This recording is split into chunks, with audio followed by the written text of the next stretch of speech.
Today, in the first reading, Paul gives us an account of how each one of us is divided in our interior. We're pulled in different directions by two different forces.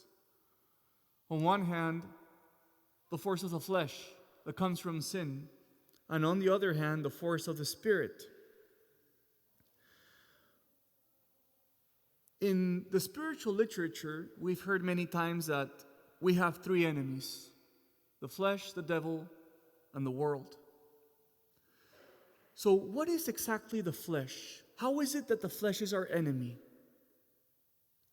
And I'll offer you a very simple definition of what the flesh does and how is it our enemy. The flesh is that force within us that moves us to seek pleasure in its maximum amount and to flee from pain, from every sort of pain. So that's the flesh in its essence. That inner force that moves us to maximize pleasure and to run away from all form of pain. Saint Teresa of Avila had a great line about our flesh. She said, our flesh is like a tyrant. The more you respond to its demands, the more it will demand of you. But the flesh can go with very little. But when we give to the flesh is never satisfied, but only multiplies the demands that it requires from us. So this conflict between flesh and the Spirit within us is what makes us divided. So how is it that we can reconcile and integrate ourselves?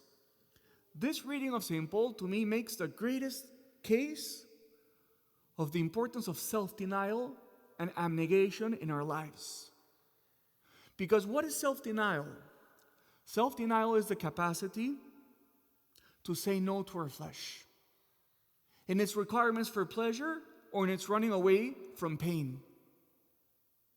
In fact, to be even more specific, self-denial is the exercise of temperance when we have to say no to our desires of the flesh or that desire for pleasure, or the exercise of fortitude, of strength, when we have to endure what's painful.